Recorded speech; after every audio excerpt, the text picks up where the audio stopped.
Hey, this is Jamey with Stonemaier Games, and today I'm going to talk about my favorite mechanism in Burgle Bros. 2, the sequel. It's not an expansion, the sequel to one of my favorite struggle against the game style cooperative games, Burgle Brothers. It's a little bit so. I'll jump out and say right from the start that I'm going to go over and talk about the new things in this version of the game because they basically took the original game and did some new stuff with it that I think is really cool. Uh, and I'm going to go over and kind of share my thoughts on those new elements. But I will say up front that I think my favorite element of it is actually the use of the components, which is this box that folds up in a really kind of weird, maybe interesting way. But it creates a 2D structure, a 3D structure, not 2D, two floor 3D structure that looks like this. It's a little hard to show using the actual game, but it uses these stands, it uses kind of some built-in game trays to create this elevated structure out of the box. You don't need anything special. You get this using the box and using the components. So I think it's such a clever use of the box and the legs to create two floors in the game, which I was amazed at how well they pulled this off. I think that was really, really cool to have it create a two-story building. And I love that they only went with two stories. So that's one of the things that's new about this version of the game. I always played the original Burger Brothers with just two stories because I thought three stories was just prolong the game a little bit too much, maybe overstayed its welcome. But two stories works really, really well. So let's talk briefly about each of the new elements of it. So instead of guards, they have bouncers in this version of the game, and they always move 3 spaces. And one thing so I think that's helpful. That you don't have to calculate how far the guard is supposed to use. You used to have to keep track of that. 3 spaces is great. But also, there is a new mechanism called commotions. So it's kind of like the alarms. But there's only one commotion at a time, and the guard is going to move towards that commotion. But whenever a commotion happens, and it can happen, like the guard gets a turn every time a player takes a turn, the bouncers, not guards, get a turn. But on a player turn, you can manufacture commotions to draw guards to a different spot. And also some random things can result in commotions. And whenever that happens, a guard automatically moves, or the bouncer on that floor automatically moves 1 space towards it, which I thought was a nice thematic touch, and it made the puzzle a little bit more difficult because the bouncer could be moving on your turn, not just on the bouncer's turn at the end of your turn. This is kind of maybe the one element that I'm a little mixed on are the chips. So on each floor, there are 8 face-down chips. These are interesting personalities that may help you or slow you down. And that's true. They can be good or bad. But in general, we were relieved when the chips were removed from the board. So there were certain ways that if you stumble, basically there's one type of chip where if you move onto the room, it gets discarded, and another type of chip where if you peek at the room, it gets discarded. And otherwise, they stay there. And it almost always felt good to just get rid of it so we didn't have to worry about it. There's also, so that was kind of weird that it was just randomness in that way.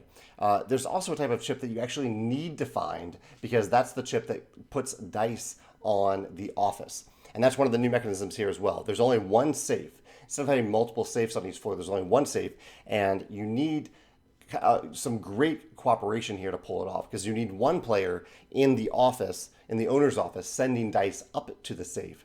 And you need one player actually on the safe rolling the dice to crack the safe. I thought that was a really cool collaborative mechanism where players really had to cooperate together to open the safe. I also really like, we've only experienced one finale. So this is a campaign expansion, but we just played a random finale. Whenever you do crack the safe, you have to then take a finale card, either predetermined, that you don't know what it is, but it's specific if you're playing the campaign, or it's random if you're not playing the campaign. And the finale gives you some zany twist that you have to work for to finish off the game. So you've opened the safe, but that's not good enough. You have to finish this finale, and then you have to get out of the casino from the same place where you entered. So you're not jumping off the roof this time. You are you're leaving the casino through the first floor. I thought that was really neat to have a nice, memorable thematic twist for the finale after you've opened the safe. There is a slightly new mechanism with heat. So instead of being able to use stealth to avoid the guard, there's now heat. Whenever a bouncer moves onto a space where you are, or you move onto a space with the bouncer, you gain 2 heat. And if any player has 6 heat, the game just ends. And it didn't really seem to feel all that different than the core game, but I thought it worked well. Very seamless. here. And one of the biggest changes I would say is that there are no longer items that you can gain during the game. Instead, you start off with gear that are associated with your specific character. So there's a little bit of asymmetry built into the game. And in a kind of a clever touch, you don't start the game with that gear. You have to prep it. You have to get it ready to use. And so one of the actions you can do on your turn, instead of like moving around or peeking, you can prep a gear. And once you prep it, let me see if I can find one to share. Yeah, here's one right here. So here's a gear. This is a MacGyver. It says whenever you prep this gear, take 3 gear cards at random from among all unused characters. Draw 1 card to keep and prep it without spending an action. Discard this card. So you have to prep that gear, and then on anyone's turn, you can use this ability. Not actually, this one is very specific.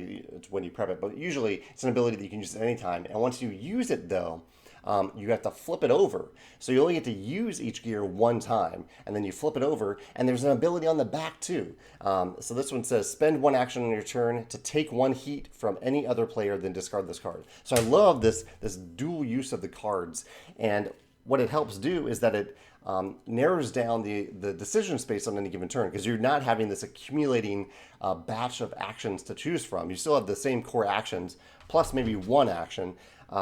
And so it kind of limits your information in a really helpful way in a game where it could be overwhelming if you had all these different actions, you could take all these different abilities. So I thought that was a really, really clever way to integrate a little bit of asymmetry into the game. So yeah, those are my thoughts about the new mechanisms in Burgle Bros. 2, as well as the ingenious use of component to have a 2-floor heist in this game using a 3D box plus some legs designed by Game Trays. Really, really clever. I'd love to hear your thoughts if you played Burgle Bros. 2 or the first Burgle Bros. If you have any thoughts on the mechanisms, the differences between the 2 games, and what you think about them. Thanks.